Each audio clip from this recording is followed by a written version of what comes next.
faleminderit, më ke ardhur sot nga Gjirokastra direkt? Po, kam Apo ardhur. ke ardhur që dje? Që t'jemi sinqert, kam ardhur mbrëm në darkë. Unë kam fëmijët student këtu në Tiranë, mbarojnë masterin si vjetë të dy, i kam binjak, djale vajzë. Ti kesh me jetë. Edhe e kam këtë mundësi, këtë akses, domethënë që mund të bie edhe pak më herët. Zemrën e keni në Tiranë, gjithsesi. Jo, për të qenë të sinqert. E ke atje? Në Gjirokastër? Ata vinë gjithmonë në Gjirokastër. Edhe që të dy nuk duan që të rinë në Tiranë. Vajza pak më ndryshe, është disi më elastike, më kështu edhe përshtatet më kollaj, po djali është më i lidhur me neve. Ure, qa ka Gjirokastra që është? Kaq magjike, kaq që është magnet? Po, është e veçantë Gjirokastra. Na thuaj diçka më shumë përveç se është e veçantë, çfarë ka se? Po nuk është një qytet muze thjesht në letra. Është më shumë se sa ajo që thjesht duket në pamjen e parë. Është një qytet që jeton mes krenarisë për trashëgimin, një qytet që ka shtëpi të bukura, ka polifoni, ka legjenda. Një qytet ku ndërthuret e shkuara me të ardhmen.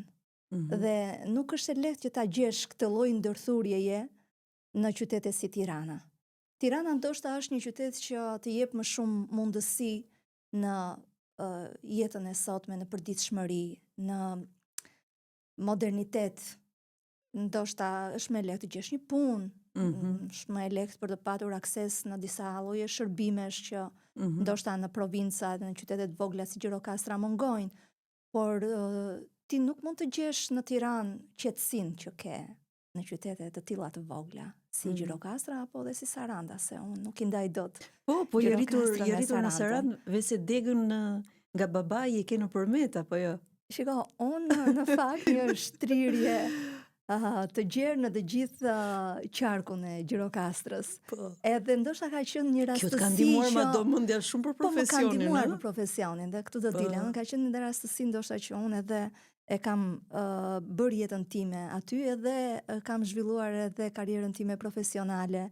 Unë kam njerëzit e babait në Këlsyrë në përmet. Por prindrit e mi kanë ikur shumë shpejt, nga anë e gjyshit, kanë ikur nga Gjirokastra, nga përmeti dhe u vendosën në Libohov, edhe unë jam rritur në Libohov. Ndërkohë mamin e kam me origjinë nga Libohova. Kam njerëz edhe në Libohov. Në Gjirokastër kam jetuar, jam martuar, kam zhvilluar gjithë jetën time, Sarandën po e kam time. Fëmijëria dhe po. Tepelena më ka mbetur disi e pambuluar, po dhe aty i kam gjetur sa kushëri nga në babit edhe. Flasim pak dhe për Tepelenën se do na gjykojnë Tepelenasit. Kur po të thosha çfarë ka Gjirokastra, unë në mendjen time kur them Gjirokastra shkoj direkt te Berati. Nuk e krahasoj fare absolutisht me Tiranën për shumë dimensione, po që ta orientojmë pak dhe bisedën, po të jap sa fjalë kyçe që mua më vijnë kështu për një herë, është trashëgimin tham, trashëgimi i jashtëzakonshme dhe natyrisht fjalët e tjera kyçe janë është minoriteti për zonat rreth e rrotull. Fjalë tjetër kyçe është Lazarati. Apo situatat që kemi pasur me kanabisin e tjerë. Fjalë tjetër kyçe është pjesa e labërisë, sepse ka një, nuk po flas për Gjirokastrën brenda, po për gjithë zonën që ti ke mbuluar. Po ashtu një fjalë kyçe është Kakavia, e famshme, sa herë vinë shqiptarët dhe ikin ato situatat. Nuk e di nëse harrova ndonjë fjalë, pastaj është gastronomia, po themi veshjet tradicionale, pra emrat e mëdhenj që kanë nxjerrë Gjirokastra, pra ka dhe kultivimin brenda saj. Kështu që na çop pak në për këto skutat, por skuta që ti ke parë si gazetare. Shiko, është një periudhë mjaftueshëm e gjatë në fushën e gazetarisë. Dekada, sa tu bën Brikena? Po, unë faktikisht e kam filluar që studente në 99-ën, edhe e kam filluar në radio. në një ambient shumë herë më të vogël edhe se ky juaj në ato vite ishin fillimet e para të jo të gazetarisë, por të materializimit të gazetarisë nga individ në mënyrë të pavarur. Në cilë radio? Private. Ka qenë Radio Antena Jug. Po sot jemi në kohra të vizuales. Bjem dakord, besoj. Patjetër. Që gjërat kanë ndryshuar fatmirësisht shpikur dhe podcast, që I ka të dyja, mendoj se është kështu një kombinim fantastik I radios edhe vizuales. Jam e bindur që këtë bisedë edhe audio mund ta dëgjosh shumë mirë, ndoshta më mirë se sa e kombinuar me vizualen. Po lidhur me, pra të kthehemi tek karriera jote, kur fillove ti të dilje në terren? Unë pata një shkëputje goxha dhe gjatë, disa vjeçare, pas përfundimit të shkollës, për shkak të zhvillimeve të mia jetësore, u martova, linda fëmijët edhe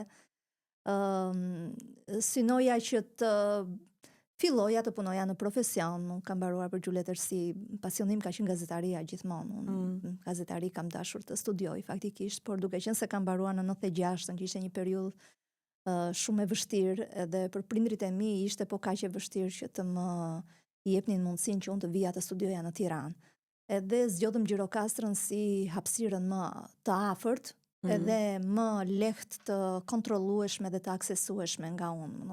Në 97 ka qenë histori më vete, një periudhë tepër e vështirë, sepse unë isha në vitin e parë, domethënë sa kisha filluar studimet, edhe ato ndryshimet ndodhen në mënyrë shumë të shpejtë, edhe gjendja jashtëzakonshme që u shpall. Çfarë Shqipëri kemi pasur, domethënë rrëmbime në masë të vajzave. Pikërisht. Unë edhe vet kam kur u tregon patur domethënë momente të tilla rreziku që po.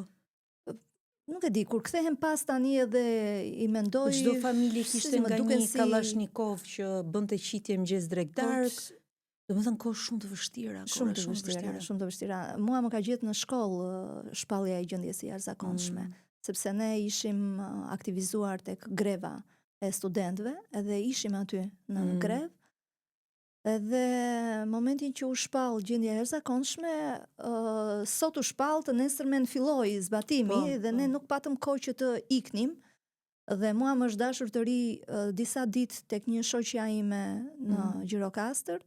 Dhe më pastaj me ndihmën e familjarëve të saj gjitha familjen e kishte në Saran. Po.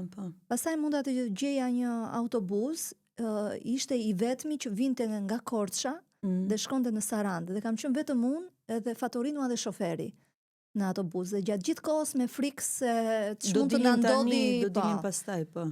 Po e njëjta histori ka qenë pastaj edhe kur kemi dhënë provimet në qershor. Sepse ishte kjo periudha që dilnin maskat në rrugë, domethënë janë disa situata që janë ndoshta të pa imagjinueshme për brezin e sotëm. Si për skenar filmash. Ata nuk e imagjinojnë dot çfarë janë maskat. Por maskat ishin tmerri asaj periudhe dhe ne detyroheshim vinim çdo datë provimi me furgon nga Saranda dhe riktheheshim prap. Pastaj më pas për të shmangur këtë rrugën e gjatë, se atëherë ishte 2 orë rrugë Saranda, nuk ishte më 40 minuta sa ç'është tani. Dhe e bëm 2-3 herë këtë gjë dhe pastaj qëndruam tek halla ime në Libohov dhe babi im merrte edhe kushurirat e mia, vajzën Xhaxhaj dhe vajzën e hallës, edhe 1-2 shoqet tona që I morëm edhe ato rinim tek halla, e kishim zhvendosur konviktin nga Gjirokastra në Libohov dhe e bënim rrugën nga Libohova në Gjirokastër. Prap ishte rreziku I daljes së maskave, se që ai Lazarati famshëm në mes atëherë. Po jo vetëm për Lazaratin, gjithë Shqipëria. Po them për segmentin e rrugës që bënim neve të paktën. Por fatmirësisht nuk na dolën maskat asnjëherë, por I përfundove studimet. E përfundova. Këtë rrezikun e rrëmbimit e kemi patur evident, kam patur dhe unë episodet e mia, por shqyr Zotit, më ka ruajtur Zotit. Fatmirësisht, unë jam rritur në një zonë shumë të izoluar si skrapari dhe më ka kapur në 97-a, klas 7, klas 8, ku kam qenë e vogël, prindrit na morën gjithë fëmijëve na çuan në fshat, sepse ishte vendi më I sigurt, por nga rrëfimet e mikeshave të mia të pallatit, të lagjes që ishin më të mëdha, domethënë një frikë e tmerrshme. Dhe gjithmonë ecni me këtë se Fieri dhe Berati është më keq se sa zona jonë që është e izoluar, po vërtet kemi kaluar situata që sot kur I rrëfim na duken të habitshme që I kemi kaluar, me thënë drejtën. Si histori filmash na duken. Të ka ndihmuar letërsia në gazetari? Më ka ndihmuar shumë. Se unë kam qenë gjithmonë e apasionuar pas letërsisë. Edhe në gjimnaz isha një ndër nxënësit më të mira në letërsi.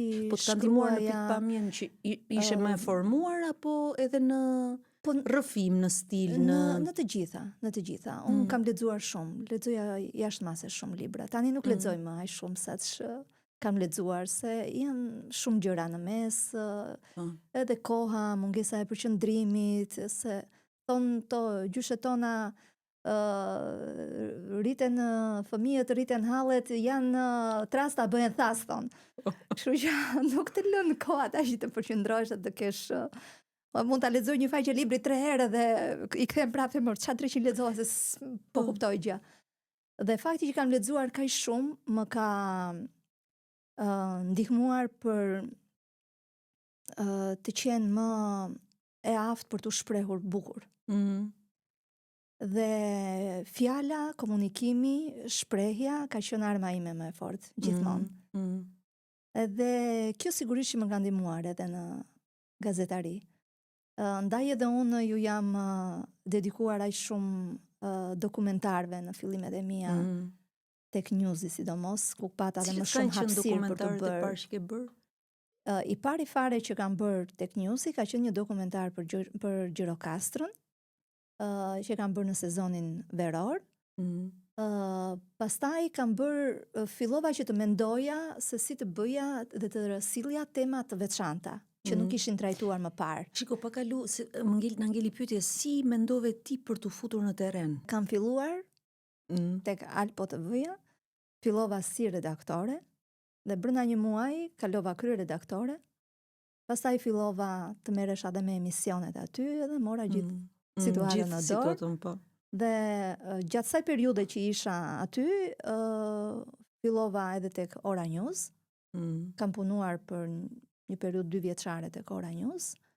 Dhe raportoje për çdo gjë që ndodhte në zonë. Mbuloja gjithë qarkun e Gjirokastrës. Dhe më pas, tani prej gati 10 vitesh jam tek News 24.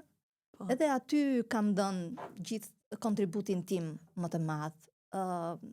Po unë mendoj që puna është ajo që nuk të lë kurrë në baltë. Gazetarin e bën terreni. Nuk mund të quhesh gazetar nëse ti nuk e provuar terrenin. Është një gjë krejt tjetër nga studioja. Çfarë të jep terreni, çfarë të jep? Që s'ta jep kur studio.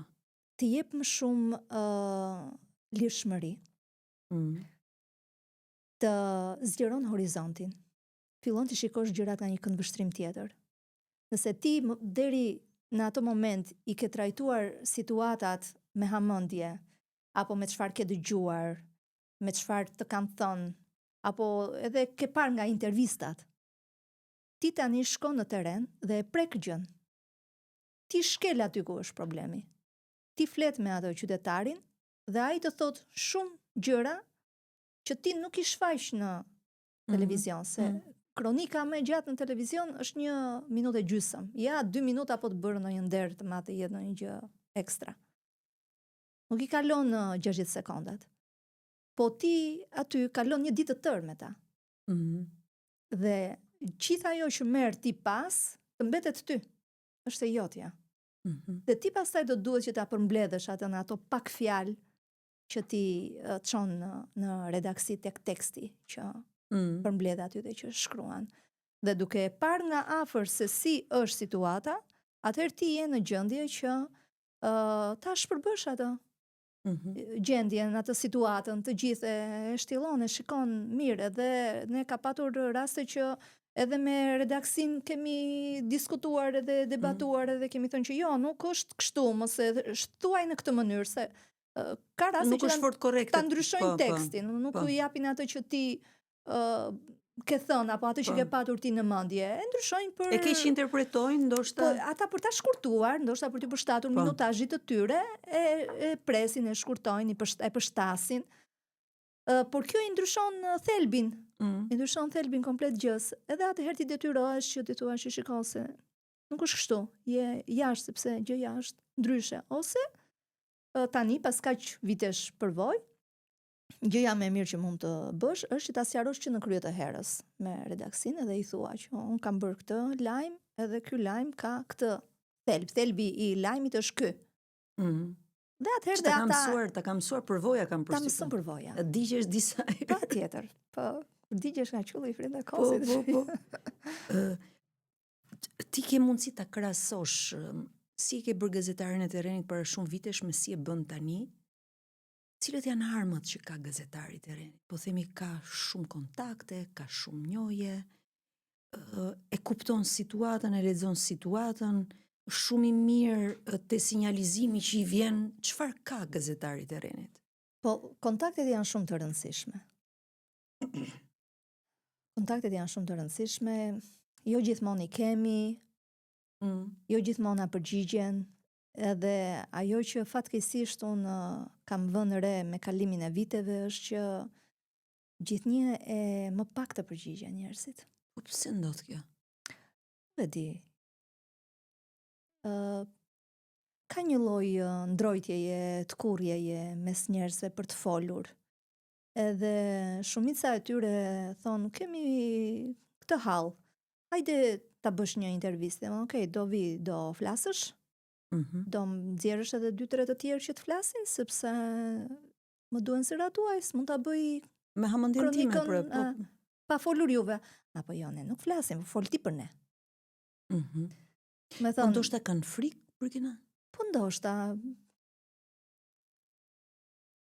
Nuk e di ç'të them, Valmora, se jo të gjithë i kanë familjarët të lidhur me pushtetin. Ka dhe prej tyre që janë të moshuar edhe që por besoj se ajo që është më kryesorja është se ka humbur besimin tek media. Ka humbur?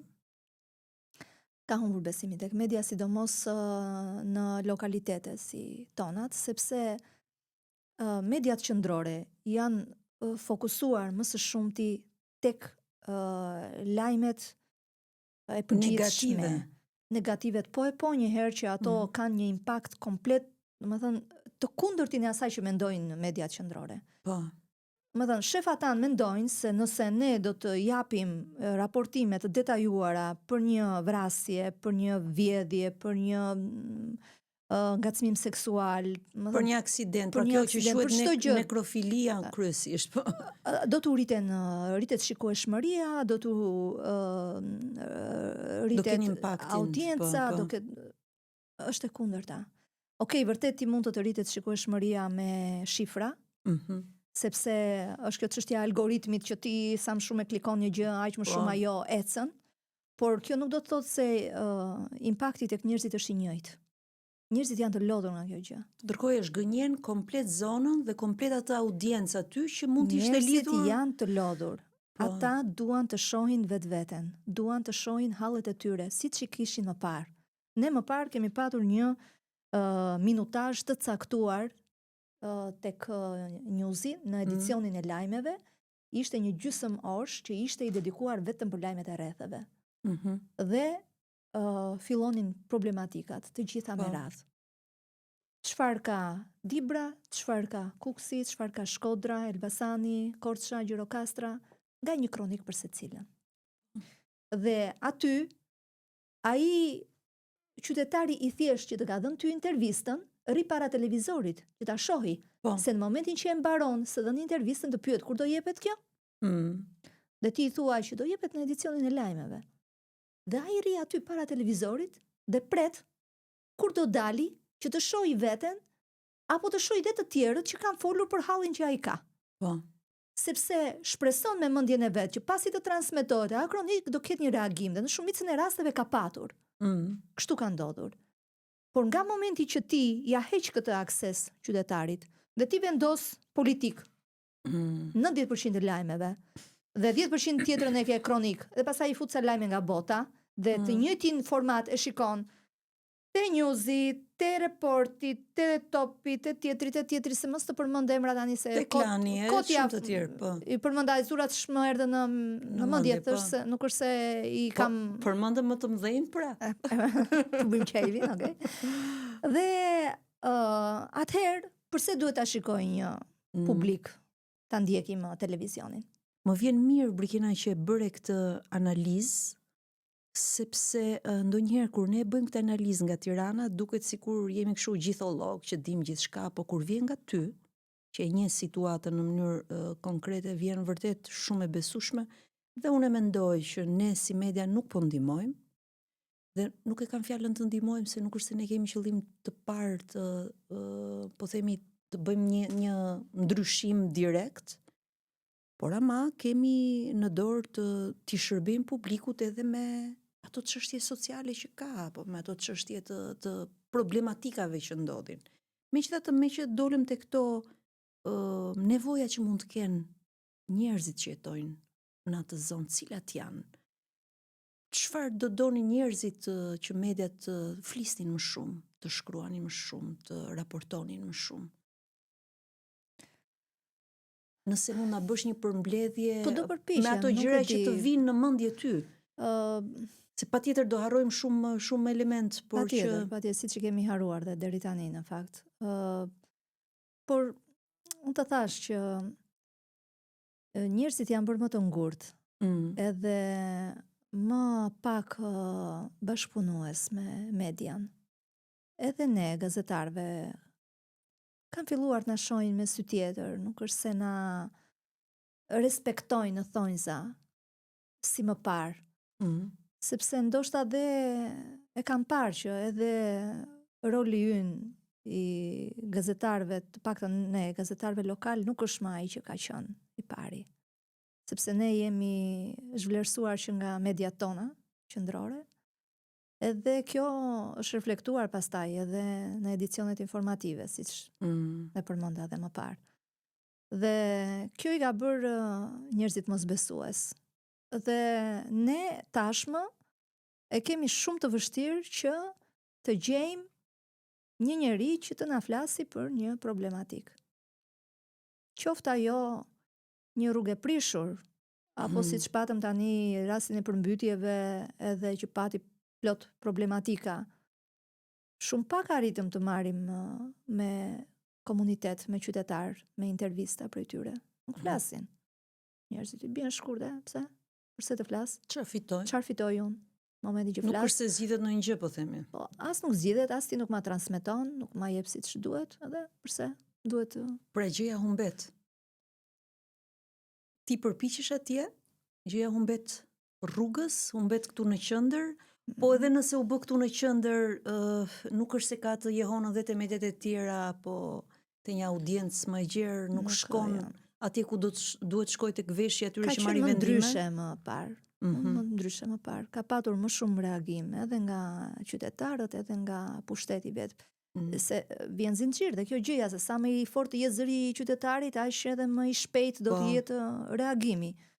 Por nga momenti që zëri i qytetarit mungon, sepse ata vet kanë zgjedhur që të mos e flasin gjën e tyre, atëherë normal që edhe ne s'kemi çfarë të bëjmë, se tani me pahir ne s'mund t'i marrim qytetarët edhe t'u themi aman e jam thuaj ti çfarë halli ke, se ne shikojmë hallin që mund të ketë apo problematikën që mund të jetë, por ne nuk mund të bëjmë monolog me veten aty, sepse pastaj i bie që gazetari e ka personale, se mund ta dal ta bëj edhe lajmin me një stand-up aty, por i duket sikur unë e kam... Po s'ke dëshmit, s'ke... Unë mund të mos prekem fare nga ajo gjë, mund ta kem shqetësim qytetar atë gjën, por nga momenti që dal edhe flas vetëm unë, s'ka vlerë, ose të flas unë edhe të marr edhe zërin e bashkisë. Jo, po duhet zëri i qytetarit. Çfarë ka ndodhur këto kohët e fundit? Burkina, nëse kujtohesh, kohët e fundit, çfarë ka ndodhur në Gjirokastër, te Pelen, që mund të kesh raportuar ti ose kolegë të tjerë? Jeni një komunitet gazetarësh lokal aty, apo je ndër të vetmet? Jo. Kemi gazetar të mirë. Aty bëheni bashkë apo bëhemi bashkë? Shumë pak bëhemi. Jeni natyrë individualiste pra? Dikur kemi qenë më të lidhur me njëri tjetrin. Po nuk di ta them pse është bërë kështu. Pse jemi bërë kaq individualist. Nuk kam kontaktet edhe lidhjet e mia me një pjesë të kolegëve. Ka prej tyre që i kam edhe më të afërt, por nuk kemi më grup siç ishim, që mblidheshim bashkë, organizonim edhe festa dhe kështu. Edhe kjo pjesa e sindikatës? Sindikata ka influencuar sadopak apo? Aty në provinca, në Gjirokastër, jo. Nuk arritëm dot që t'i bashkonim gazetarët sërish. Do duhet ndoshta më shumë punë. Janë mosbesues edhe gazetarët ndaj institucioneve të tilla si sindikatat apo edhe siç kemi patur edhe më parë organizime të tilla, po nuk kanë shumë besim. Por shikon, ndryshimi nis gjithmonë nga vetja. Duhet të fillojmë ne të parët, të shikojmë gjërat ndryshe, që pasaj të shikojmë dhe ndryshimin, se ti nëse nuk reagon, nuk lëviz, nuk e ndërmer një hap, një nismë, ta provosh fundjavë, e provon Robi, pastaj po ndryshoj, okej, ti vetëm përfitime ke, po s'ndryshoj, s'umbet gjë. Por nuk e ndërmer njeri këtë hap. Janë shumë të ngurtë, unë i kam takuar një pjesë, po thuaj se të gjithë kolegët një nga një për t'i kërkuar që të bashkohen tek sindikata e gazetarëve dhe punonjësve të medias, që ne nisëm me aq përkushtime dhe pa patur asnjë lloj përfitimi personal në të. I vetmi përfitim do të ishte general, i përgjithshëm për të gjithë gazetarët. Rregullimit sa kushteve të caktuara. Fitoj unë, fiton dhe ti, fitojnë gjithë gazetarët. Një pjesë do punojë edhe pastaj gjithë tjerët do fitojnë. Edhe ishin shumë indiferent, domethënë, ose ata që u bashkuan thjesht për të mos ma prishur mua. Po për respektin tënd, si thua, po ndërkohë po thoshim në Gjirokastër, çfarë ka ndodhur së fundmi? Apo në Tepelen, apo nëse... Po përmbytjet kemi patur ne ato që kishim, që ishte një situatë që nuk ishte parë ndoshta kurrë në Gjirokastër, se zakonisht ndodh që përmbytjet ndodhin nga krahu tjetër i qytetit, dhe ishte ajo lagja Gërhot që ka qenë gjithmonë me rrezikuara, dhe ne atë kemi raportuar, dilte projit Shullës që i themi ne në Gjirokastër. Ndërkohë që kësaj radhe rreshjet u zhvendosën në krahun e kundërt, edhe ndodhi domethënë një situatë pa imagjinueshme që brenda një ore qyteti u përmbyt. U përmbyt nga uji, nga gurret masive që erdhën nga përrenjtë dhe nga malet. Bëri dëme, kam përshtypjen. Bëri shumë dëme në biznese, që në disa biznese që vërtet patën dëme shumë të mëdha. I dëmtua malli që kishin brenda? Komplet, sepse ishin një 2 dyqane që ishin të ndërtuara si në tokë në pallatet. Si tip bodrumesh, po. Zbrisje shkallët dhe shkoje aty. Dhe në 2016, në mos gaboj, kemi patur përmbytje në qytet, jo të këtyre përmasave, por kishim përmbytje. Dhe sërish një pjesë e këtyre dyqaneve që ishin si të nëndeshme ishin dëmtuar edhe u mbyllën, por duke qenë se ishte gati një dekad pa patur e ripërsëritur këtë situatë, kishin filluar sërish të riaktivizoheshin, edhe i kishin marrë bizneset të tjera, i kishin shfrytzuar. Tani ata u gjendën prapë tek e njëjta situatë, dhe më ka ardhur shumë keq vërtet kur i kam parë dyqane të mbushura plot me mall, të mbuluara nga uji, shumë, më thënë, thjesht për një moment ta vendosësh veten në vendin e tyre, edhe e kupton se sa keq ndihen, edhe nuk e di, më ngjet mishte dhe më përlodh kur e mendoj. Ti po e thua, po tani unë po mendoj që një nga aftësitë kryesore të gazetarit është fiks kjo empatia, kjo ta vendosësh veten në vendin e tjetrit, të hysh në lëkurën e tjetrit për ta inteligjenca emocionale, për të kuptuar, edhe për të lexuar, edhe ndjesitë e tjetrit, edhe... Po të jesh gazetar duhet i kesh të gjitha. Duhet ta kesh edhe këtë që sapo theti, inteligjencën emocionale, se nëse ti nuk arrin ta kuptosh tjetrin, ti nuk arrin ta trajtosh problemin ashtu siç duhet, edhe do bësh një përshkrim të përcipt, të gjës, edhe mund të ndodhi që të të vijë ai qytetari, të gjej nesër në rrugë dhe të thotë po ti më ç'ma kisha atë lajm që bëra ashtu kot. Se juve ju gjejnë kollaj në Gjirokastër.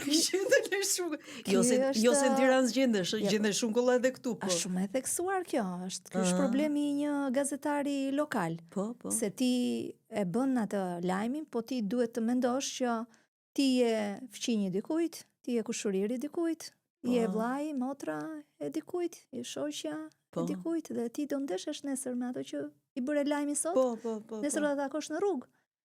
Kështu që duhet jesh shumë i kujdesshëm nëse do të ruash edhe profesionalizmin, por edhe respektin për veten dhe për tjetrin. Kështu që ndaj edhe ne na ndodh që shpesh herë të bëjmë autocensur tek vetja. Edhe për hir të kësaj. Autocensura gjithmonë është shumë herë më e fuqishme se sa censura ndonjëherë. Unë mendoj që ky është problemi më i madh i gazetarëve. Shumë problemi sot, madh është, po. Sidomos i ne gazetarëve lokal.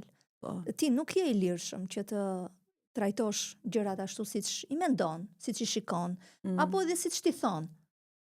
Sepse do mendosh edhe këtë pjesën tjetër. Ke përjetuar Brikena 2-3 raste po themi që të kanë censuruar aty në televizion dhe ti thua po ç'të merren prapë me këtë sepse ato nuk e publikojnë, domethënë është energji e hedhur në kosh, po themi. Sigurisht një pjesë e gazetarëve kanë gjetur edhe këto profilet mediave sociale apo mund të kenë hapur dhe mediat e tyre, s'ka diskutim, për të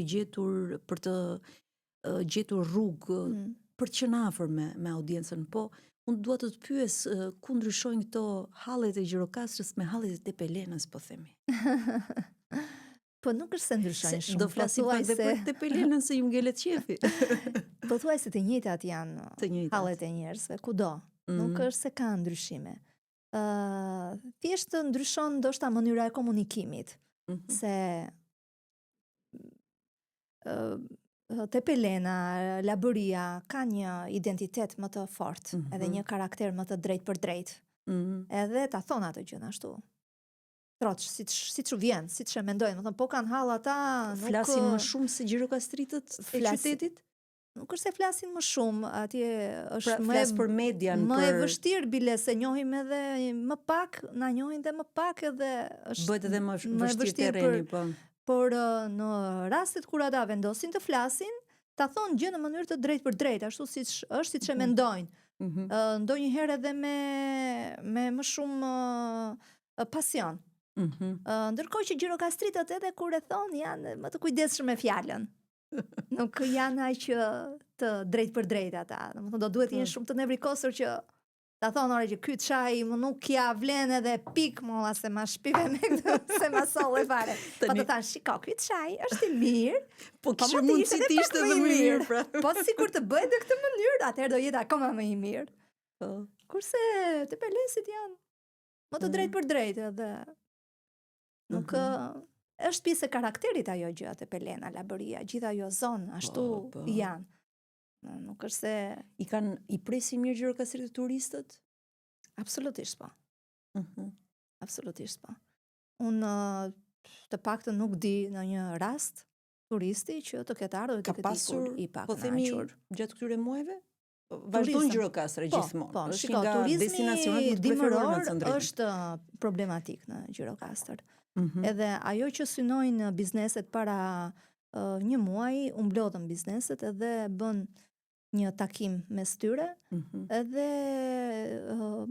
tematika kryesore e takimit ishte pikërisht kjo, zhvillimi i turizmit dimëror. Ata e thanë, i ngritën problematikat aty, edhe një pjesë e tyre ishin të ndërgjegjshëm që janë vetë ata problemi. Pse? Çfarë bëjnë gabim? Nuk është thjesht mungesa e shërbimeve, apo e aktiviteteve nga bashkia, se ka patur aktivitete. Nuk është, po mund të jenë edhe bizneset që organizojnë aktivitete, se thënë që të presin çdo gjë nga bashkia, mund të mblidhen së bashku edhe. Por pritshmëria e lartë që ata kanë për veten e tyre, është ndoshta ajo që i ka penalizuar, duke nisur nga çmimet e larta që vendosin, si në verë edhe në dimër. Ne jemi të gjithë konsumator, edhe në përzgjedhjet tona çmimi është ai I pari që të tërheq. Pastaj ti zgjedh cilësinë në varësi të çmimit. Shiko, mbase ju gjirokastritëve ju tërheq çmimi. Se do të pyes, më bën shumë përshtypje që ju ka ngelur ky nami që jeni nuk po të them, si mund ta them? Dorë shtrënguar. Por në fakt gjithë gjirokastritët që kam njohur janë shumë bujar. Po shiko, nuk e di pse. Si masolle vetvetiu se më kujtove çmimin. Nuk janë do shtrënguar edhe as kurnacë gjirokastritët. Po pse kanë ngelur? Janë nikoqir. Po din tani nikoqirisin gjën, edhe nuk e çojnë dëm edhe nuk e japin aq kollaj me të parën.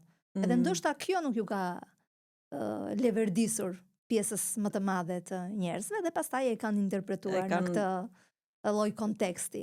Por ajo që unë kam mësuar gjatë gjithë këtyre viteve, se përfshirë dhe vitet e shkollës, unë po bëj gati 30 vjet në gjirokastër, më shumë nga që kam qenë në Sarandë, 18 vjet kam qenë në Sarandë, pastaj kam ardhur këtu edhe nuk është e lehtë që ti të quhesh gjirokastrite, nuk ka shans që ata të quajnë gjirokastrit, se e thon ata që duhet të kesh të kalosh 100 breza që të quhesh gjirokastrit.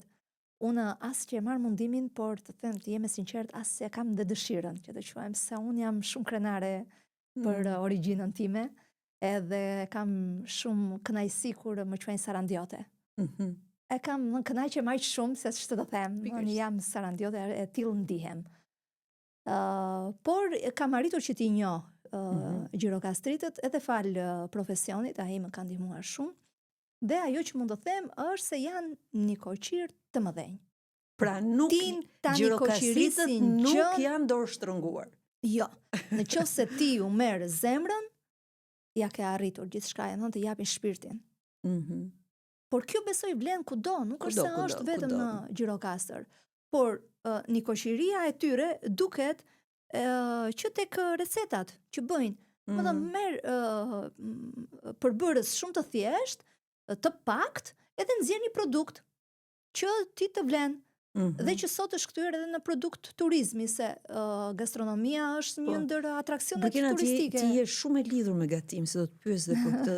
Kam shumë gjëra për të pyetur edhe për universitetin e Qerem Çabej, po ashtu do flasim pak edhe për minoritarët, edhe për çfarë po ndodh në Lazarat edhe në ato zonat.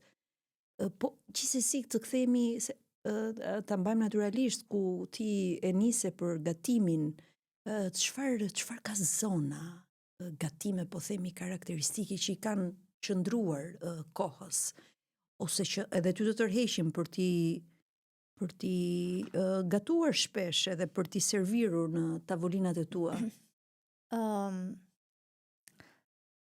Të detyroj gjirokastrët të merresh me gatimin, apo e ke realisht pasion? Jo, e kam pasion, e kam patur që e vogël këtë, e kam marrë nga prindrit e mi. Mami im gatuan shumë, por... Se më duket se gjirokastrat detyroj të veshësh kostumet njërë, është e sigurt. Shiko, do dua të flas për ato pjesë. Do flasim për të gjitha. Unë jam shumë e lidhur pas traditës në përgjithësi. Edhe gatimin të thash, unë kam ardhur e stërvitur në gjirokastër. Kam gatuar në shtëpi time që e vogël. Edhe kjo ndoshta është ndikuar dhe fakti që kam qenë gjithmonë shumë nazelie me ushqimin. Edhe mami shkret detyroi që të gatuante çdo gjë sipas shijeve të mia, jo, edhe sot nuk ha gjithçka. Kam ndryshuar disi, më ndryshe, por shika, është një shprehje që thotë shtëpia ha çdo nikoqirja. Kështu që për fat të mirë edhe burrin e fëmijët nuk I kam tek anjoz, edhe çfarë ju vëmë para han, ata s'bëj naze. Unë jam vetia që bëj naze me ushqimin. Edhe kjo më ka detyruar në një farë mënyrë që unë të filloj edhe të merre me gatimin për t'i përshtatur shijeve të vetes time, për të gatuar ato që doja unë. Dhe e kam ushtruar edhe siç të thash, unë erdha e stërvitur në gjirokastër. Por çfarë të mësoj gjirokastër? Në gjirokastër pastaj fillova të hulumtoj edhe të kërkoj se çfarë kishte ndryshe. Sepse duke qenë edhe binjakët në shenjë horoskopi, më mërzit monotonia shpejt. Edhe unë dua gjithmonë gjëra të reja. Apo është veçori e gazetarëve kjo? Duan gjëra të reja, patjetër. Ja, shumë gjëra bashkë. Po.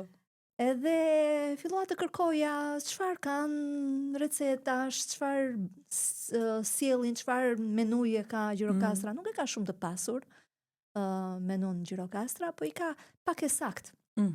Domethënë, kur them nuk e ka shumë të pasur, veçoj ato që janë ndryshe nga të tjerat.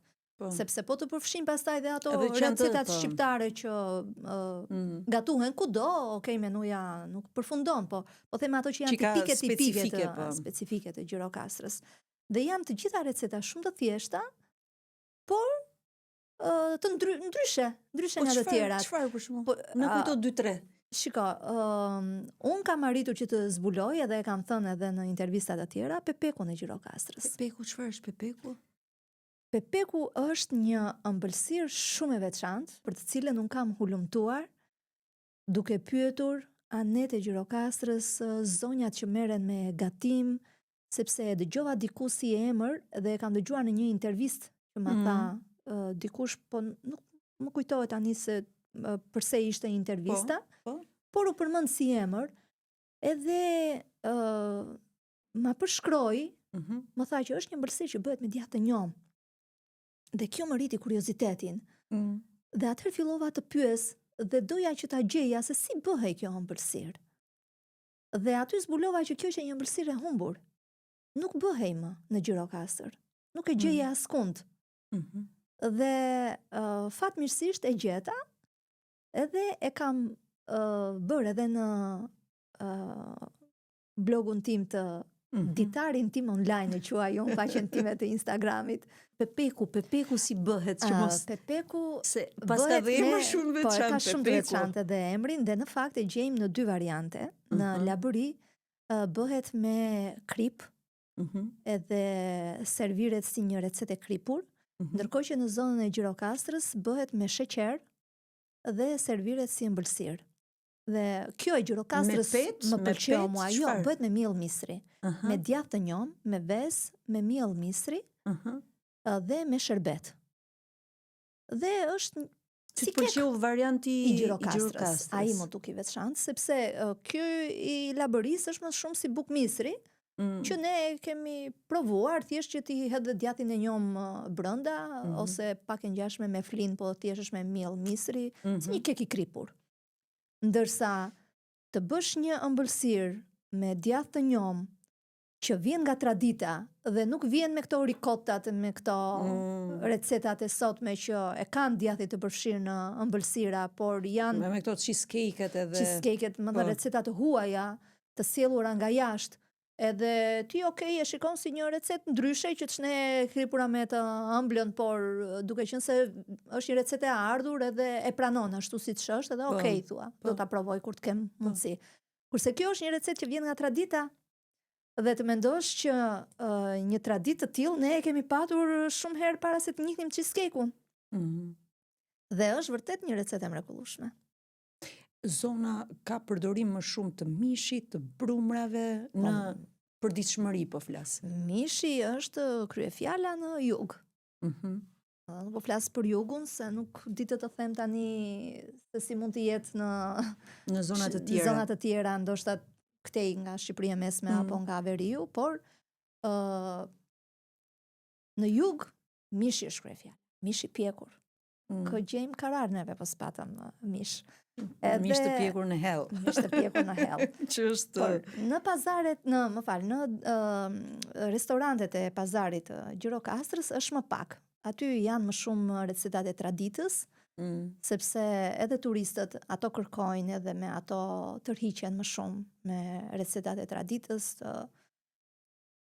përfshirë këtu edhe qifqit, që e famshme të Gjirokastrës, që janë në fakt një recetë shumë e thjeshtë dhe një recetë që ka lindur nga nevoja dhe që dëshmon pikërisht atë karakterin i koqir të gjirokastritëve që ne përmendëm më parë. Pak dhe sakt. Pak edhe sakt. Më thonë, pilafi i mbetur nga nata e shkuar, përzihej me ersa, me vezë dhe skuqej në atë tiganin e veçantë që ka vetëm Gjirokastra, tiganin me gropa që i themi ne, edhe o kam bërë një rim fani një herë në Instagram e thash Tirana ka malin me gropa, ne kemi Tirana ka malin me gropa, ne kemi tiganin me gropa, kështu që është identifikues ai tigani dhe ai është gjithë lezeti i qifqive, nuk janë qifqit në vetvete, se qifqia në vetvete orizi skuqur është, por forma që ka, procesi që bëhet, edhe një pjesë ambisave në Gjirokastër e këtyre që janë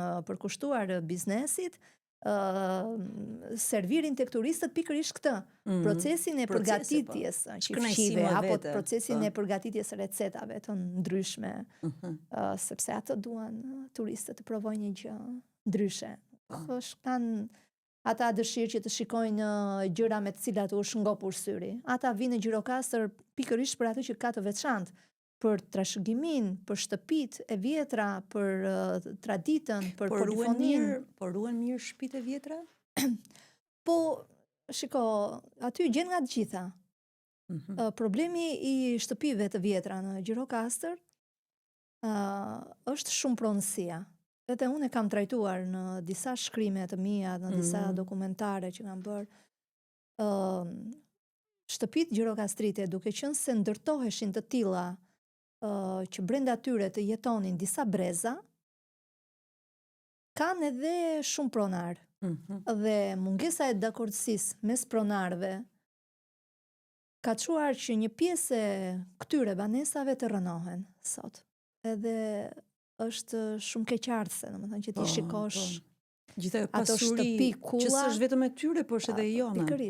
Pikërisht. Nuk është gjetur deri më sot një konsensus mes tyre, do të thosh. Mes tyre jo, por një rrugëzgjidhje nga qeveria që mos i lënë ashtu të rënohen. Për të mos i lënë që të prishen për t'u marrë pronarëve, se s'është kaq që thjesht që ti marrësh pronën.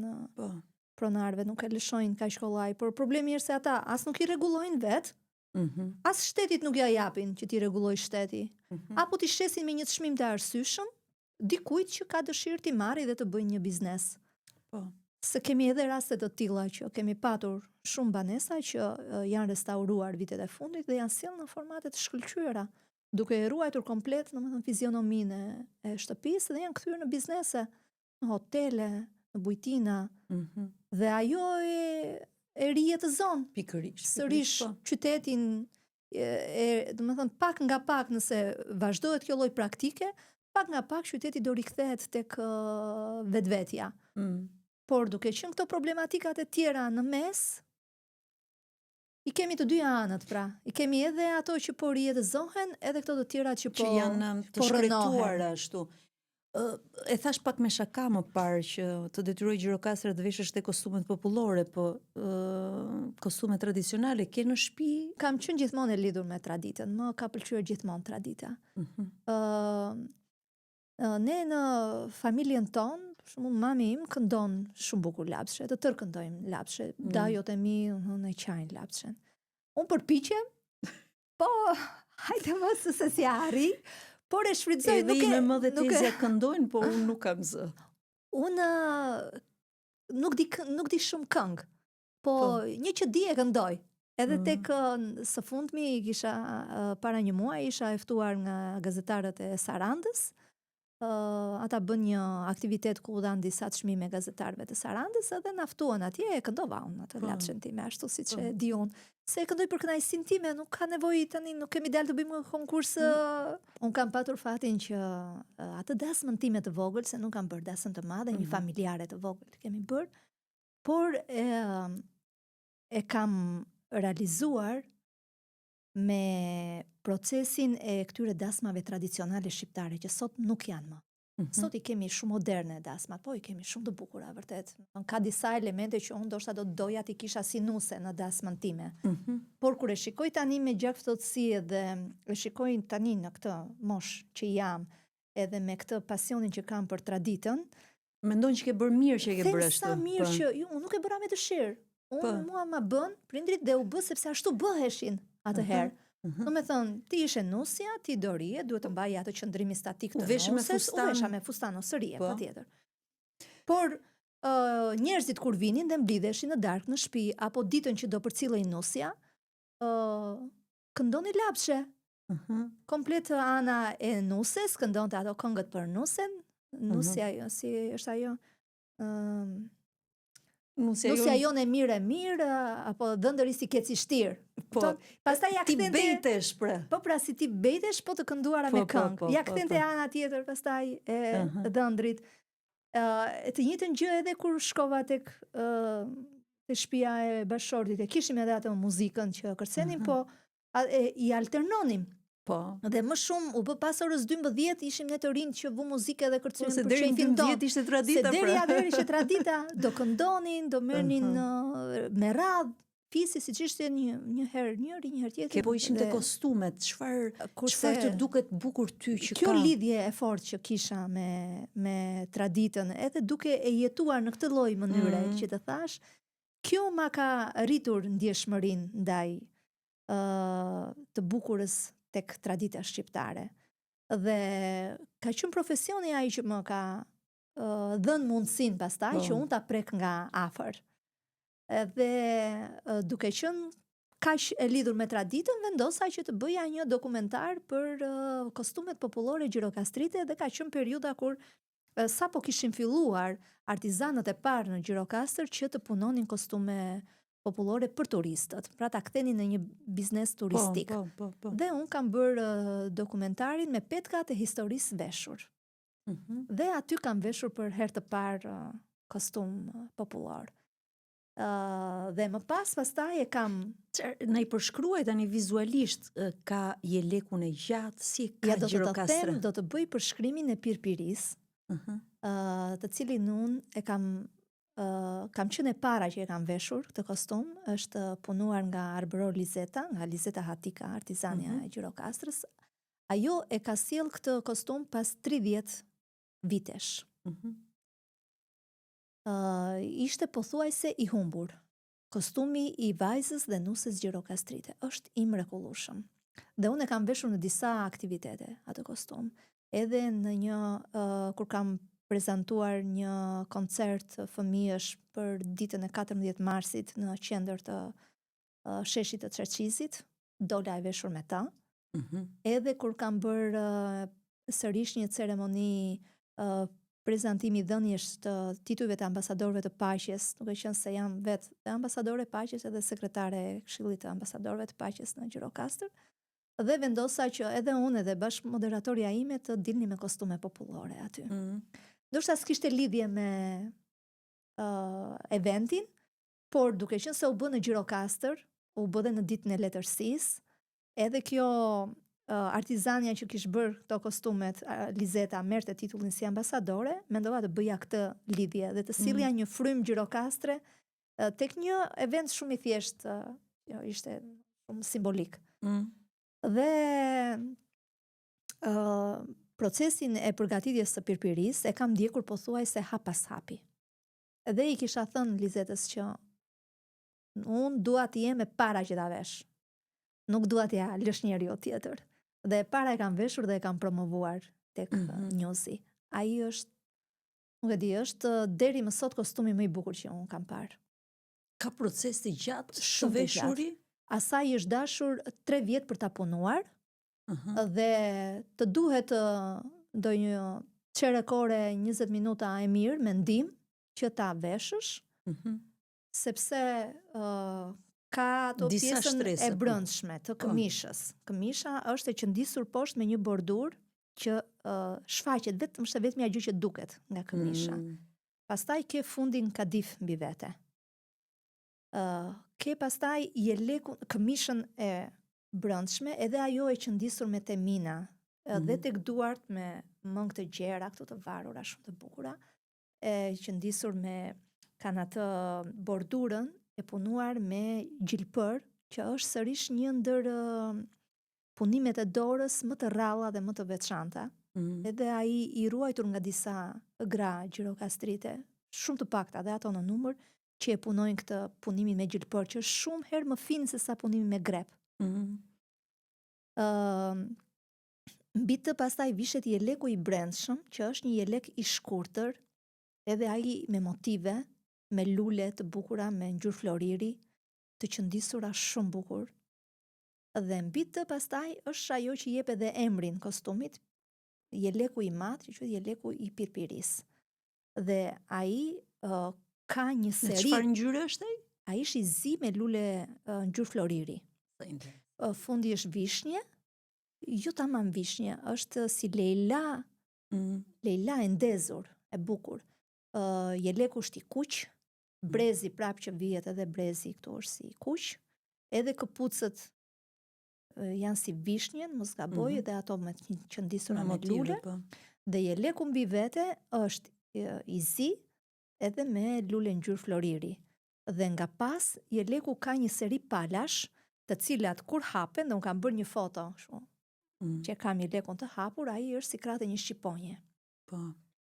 Është i mrekullueshëm. Është i rënd në vetë shumë i rënd. Kur mbahet? Shumë i rënd, se vetëm jeleku rëndon jashtë mase shumë, se copa kadife që është përdorur ka qëndisje të shumta, dhe ato qëndisjet janë me motive të ngjeshura me njëra tjetrën.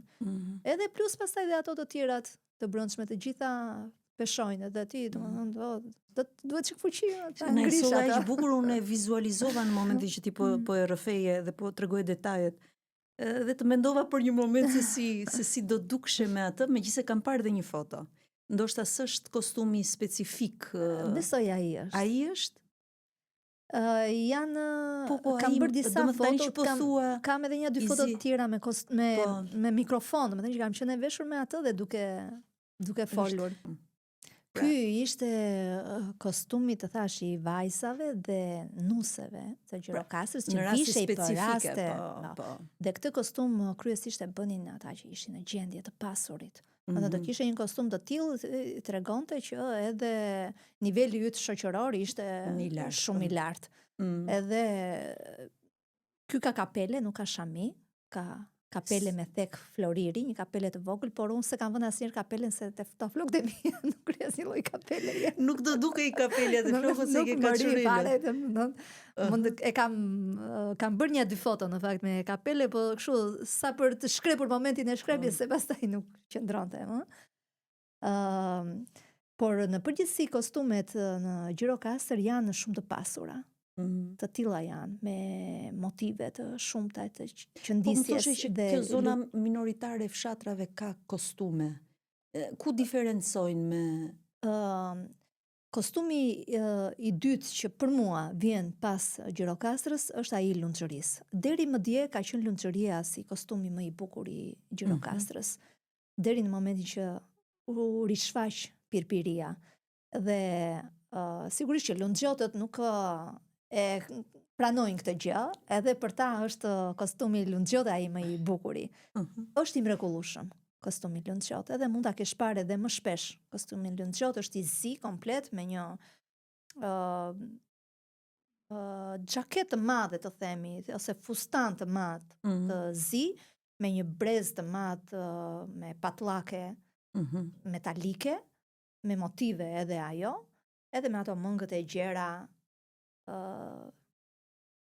të qëndisura të gjitha me. Dhe në dokumentarin që unë bëra për kostumet popullore me petkat e historisë veshur, etnografi Stavri Çati më pohoi se më parë për të punuar një kostum lunxhot duheshin 6 vite punë.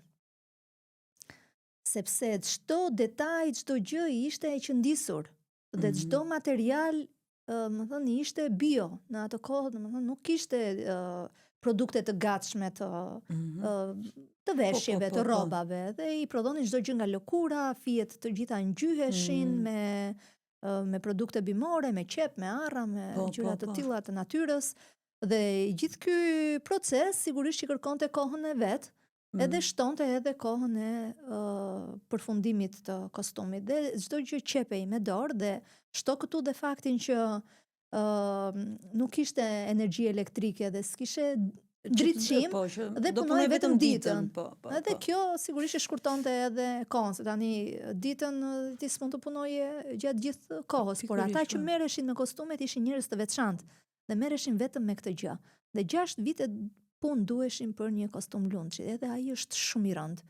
Edhe ai domethënë është, dhe në Lunxhëri ka disa prej tyre që e ruajnë edhe kanë akoma kostumin 100 vjeçar. Pasurie, po. Domethënë, dhe por sigurisht që artizanët e sotëm i kanë risjell, i kanë riprodhuar këto kostume, dhe është një gjë shumë e mirë, sepse ajo që vëre unë është fakti që gjithnjë edhe më shumë riprodhimi i kostumeve popullore po shkon drejt originalit.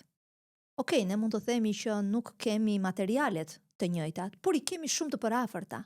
Mund të mos jenë 100%, sepse tani ti mund të marrësh lëkurën e deles edhe ta ripunosh nga e para dhe ta bësh cop, por ti gjen një material që është shumë afër atij origjinali. Dhe ajo që është më e rëndësishmja është që të ruhen motivet, të qëndisen me dorë, të punojnë me dorë, ose të punojnë me këto makineritë e reja që kanë dalë që e bëjnë punimin njësoj të ngjashëm siç kanë qenë. Siç kanë qenë. Dhe kur ti ta shikosh atë në tërësi, ti, domethënë, mos të bësh diferencime. Mos të devijosh pra nga motivet, ajo është kryesorja, të ruhen motivet.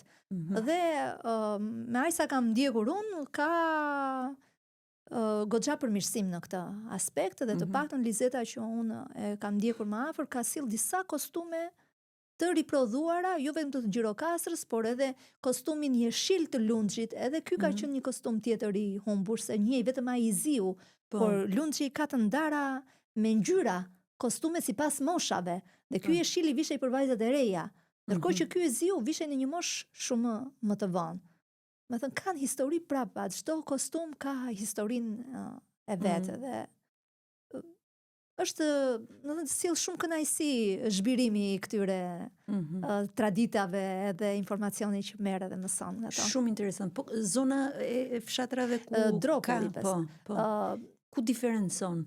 Shiko, kemi dhe Lazaratin, që po ta përmendim dhe Lazaratin për kostumet. Po pra. Jo vetëm për lajmet negative. Jo. Lazarati në fakt është shembulli tipik i një zone që është stigmatizuar për vite të tëra. Për shkak të historisë që pati përgjatë atyre viteve të vështira, por unë kam njohur aty njerëz që janë shumë punëtor, njerëz që janë me një zemër të madhe. Kam patur përgjatë jetës time miq, shoqe dhe shok shumë të mirë nga Lazarati, me të cilët i ruaj edhe sot marrëdhëniet. Dhe ata janë nga ata njerëz që po ju dhe zemrën të japin shpirtin. Janë shumë besnik.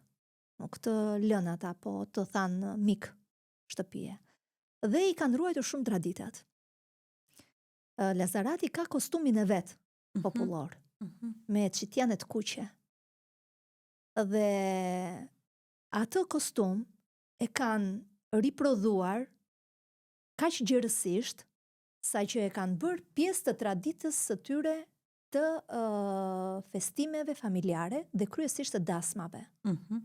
Në dasmat e Lazaratit, të gjitha vajzat vishen me kostumin tradicional dhe dalin edhe hedhin valle aty në nisje të dasmës.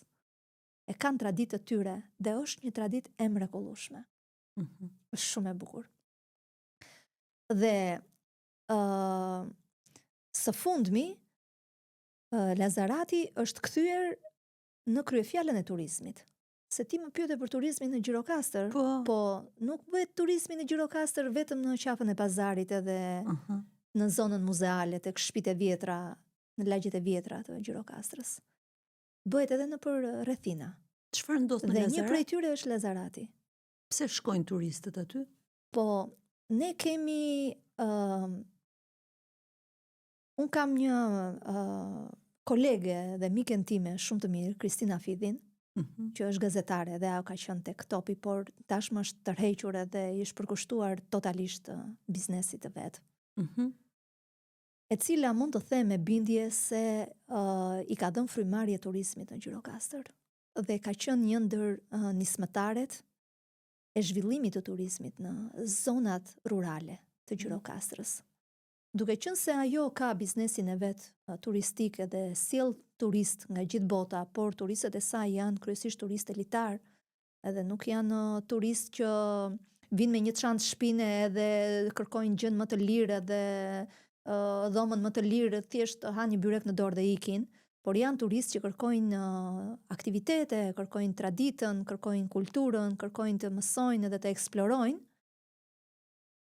Ajo ka aktivizuar disa fshatra, shtëpi të ndryshme në përfshatra, që i ka bindur për të bërë pjesë e këtij zinxhiri e guidës, po themi. Po, sepse ajo ju bën një gujt të plot turistëve, ajo ka një biznes me kuaj dhe i shëtit ata, edhe ka ato itineraret e veta dhe kalon nëpër fshatrat e zonës, po duke nisur nga Zagoria edhe tani është hapur edhe këtej nga Lazarati.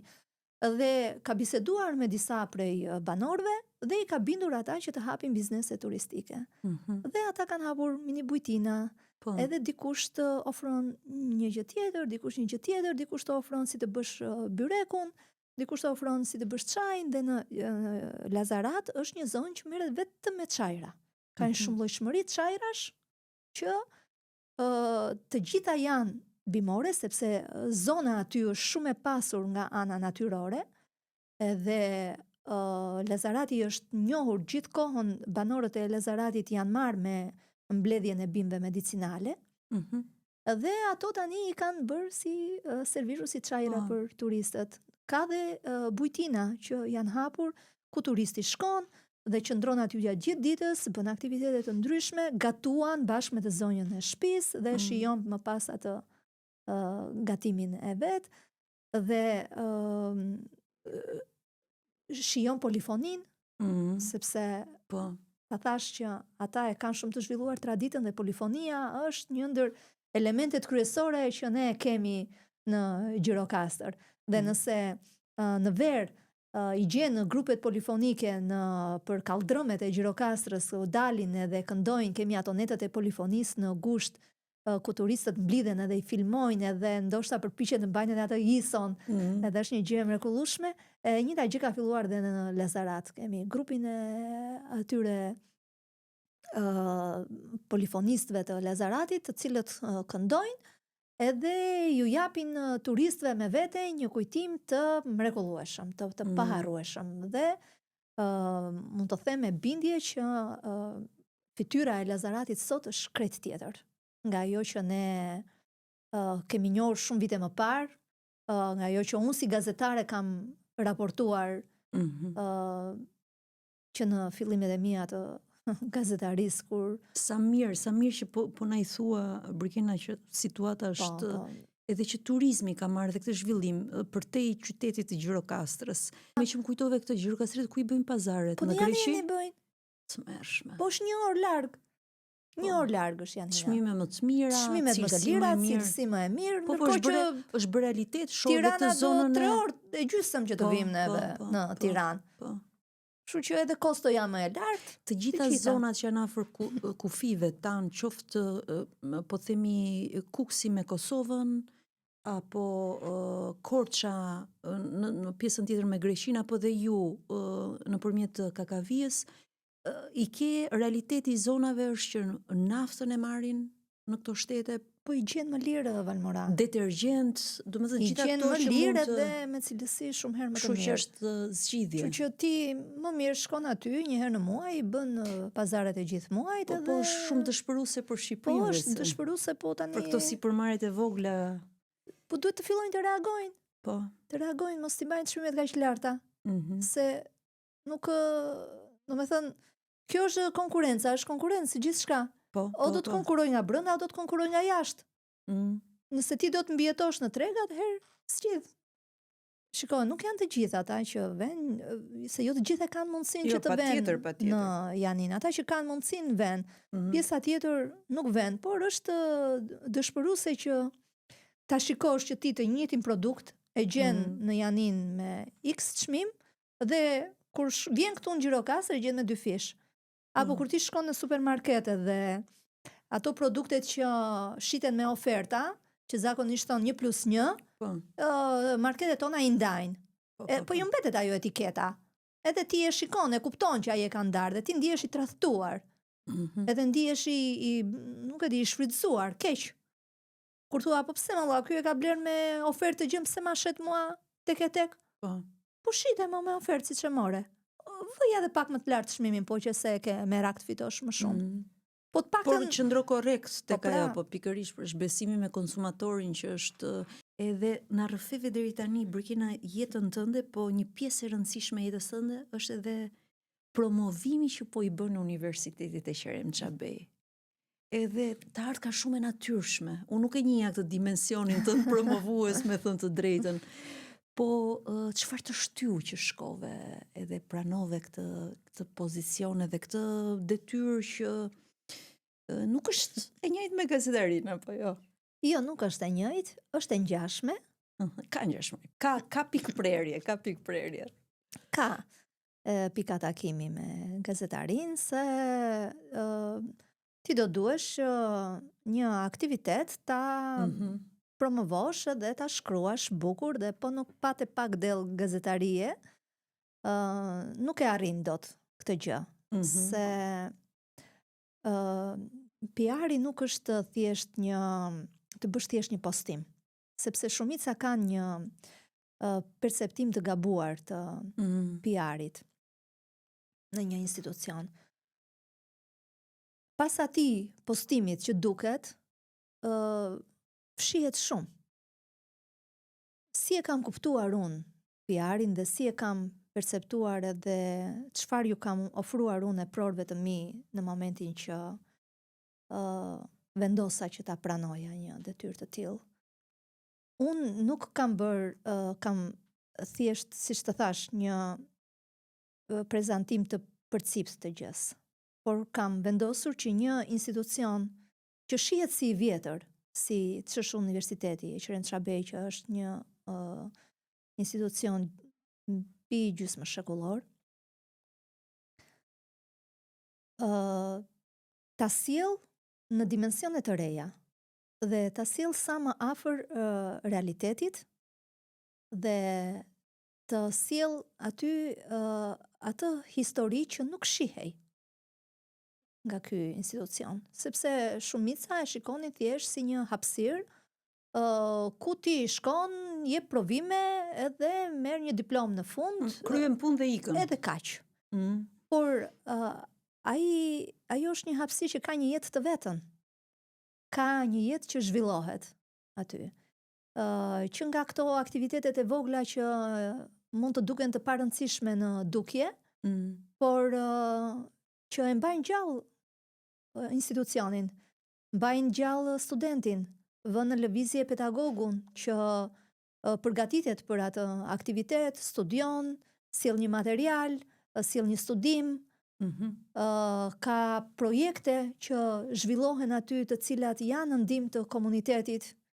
I fundit për shembull që un kam ndjekur ishte një shkollë dimërore, një javore me infermierët e Gjirokastrës, jo me studentët, por me infermierët, me ata që janë infermier, të cilët erdhën aty edhe sollën përvojën e tyre, por nga ana tjetër morën edhe mësuan mbi risitë e reja të teknologjisë dhe të profesionit të tyre, çfarë ka dalë më e reja dhe si mund ta fusin ata në punën e tyre dhe si mund ta ndërthurin me njohuritë që ata kanë.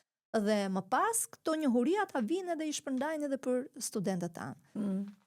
Kam sjell histori studentësh. Sa vite tu bën? 6 vite. 6 vite. 6 vite më bën te universiteti. Çfarë profilesh kryesisht ka universiteti, po themi si përmendje infermierin? Po, ne kemi 3 fakultetet që i kemi patur gjatë gjithë, që në fillimet e veta, ka nisur si institut mësuesie fillimisht, por më pas është zgjeruar dhe tashmë kemi Fakultetin e Shkencave Shoqërore, ku kemi më të kërkuarat janë profilet e mësuesit e arsimit fillor apo arsimi parashkollor. Edhe pastaj kemi dhe gjitha profilet e mësuesisë, gjuhëletërsia, historia, gjuhët e huaja. Kemi Fakultetin e Shkencave Natyrore, ku kemi infermierin që e kemi më të përqyerin dhe më të zhvilluarin, ndoshta edhe për shkak të dinamikave që ka ky profesion, edhe se si shihet nga pjesa më e madhe atyre që mbarojnë infermierin, shihet si një trampolin për të mundësit për Gjermania, për të kaluar andej edhe. Unë sa herë që më jepet mundësia ju them studentëve, mos e shikoni në këtë këndvështrim, sepse sot infermieria këtu është një profesion jo vetëm i kërkuar, por edhe i vlerësuar. Një mikesha ime po më tregonte për një të afërmin e vet që kishte lënë punën shumë të mirë në Shqipëri, nuk po e them se ku, sepse s'dua dhe ta identifikoj, kishte shkuar në Gjermani dhe ishte rikthyer. Po ndërkohë punën e kishte humbur këtu, sepse normalisht kjo jo se kemi ndonjë gjë me ata që do zhvillohen në Gjermani, se ka dhe shumë raste të suksesit, që kanë ecur edhe. Absolutisht, por të pakta janë ato dhe ti nuk e di nëse ja vlen ta ndërmarrësh një risk të tillë. Po dhe të rinjt, Burkina që kanë mbaruar, ndoshta edhe shumë mirë shkollën, nuk kanë gjetur një mundësi në Shqipëri. Dhe ai i riu thot, ok, të paktën po shkoj atje, po bëj një rol jo fiks për atë që kam studiuar, po të paktën po marr një pak në fund të muajit, se sa rri këtu dhe prit punën, po themi. Jam okay në raste të tilla. Dhe nuk jam kundra që të rinjt të provojnë edhe të testojnë përvoja, kudo që të jetë. Por jam me këtë që jepi një herë mundësinë vetes për të provuar këtu, sepse një pjesë e mirë e tyre nisin shkollën që në fillim edhe thonë do bëj këtë unë se do ikin në Gjermani. Pra e paragjykojnë gjën edhe që në krye të herës e nisin me këtë synim. Po jo, mos e nis me këtë synim. Ti nise me synimin që unë do bëj të shkollë, do perfeksionohem në këtë drejtim. Do përpiqem të jap dhe të marr maksimumin, të bëhem më i miri në mos i vetes i atij që ke përballë, dhe pastaj do provoj dhe do shikoj se cilat mundësi do më ofrohen. Por fakti që ata e nisin kështu, edhe që në krye të herës thonë që hajde mos ka gjë, po nuk dua t'ja di unë për këtë se unë do iki. Kjo më dëshpëron. Më dëshpëron se po ikin aty brenda kampusit, brenda universitetit nuk bëhet ashtu siç duhet, sepse je në nxitime sipër ata do të shikojnë çdo gjë me nga cilat zona vijnë studentët. Po ne kemi nga të gjitha zonat. Nga të gjitha zonat të jugut po një herë, nuk diskutoj se Universiteti i Gjirokastrës gjithmonë ka mbledhur jugun e Shqipërisë. Ka ndryshuar numri studentëve, ka rënë, është rritur, flas në përgjithësi. Në përgjithësi, në të gjitha universitetet ka rënë, sepse hapja e shumë universiteteve sigurisht që ka ndikuar edhe në shpërndarje, se nëse studentët e Sarandës vinin më parë në Gjirokastër, tani një pjesë e tyre do rinë edhe në Sarandë. S'ka pse të vija ai në Gjirokastër. Por sigurisht që një universitet si Gjirokastra e ka jo thjesht emrin, por e ka dhe përvojën brenda vetes, sepse ne kemi një staf shumë të kualifikuar pedagogësh që kanë, më thënë, japin mësime aty prej dekadash, dhe nuk mund të krahasohet me sa do të mirë që të jenë pedagogët e rinj, përvoja mbizotron gjithmonë. Patjetër. Të doli në pa ajo dëshira e fshetë për të marrë me arsimin, sepse kam përshtypjen dhe pranimi i drejtimit PR-it të universitetit erdhi kështu shumë natyrshëm për ty.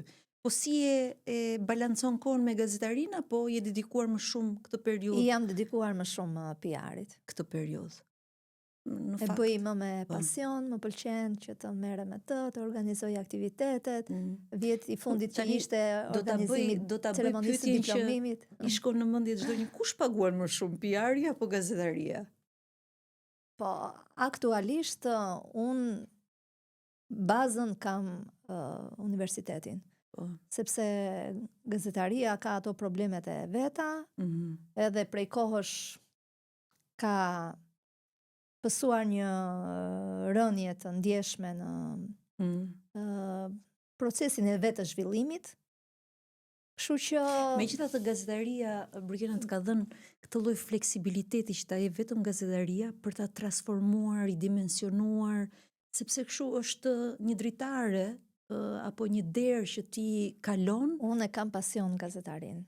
Për ta mbyllur, kam librin e babait tënd këtu.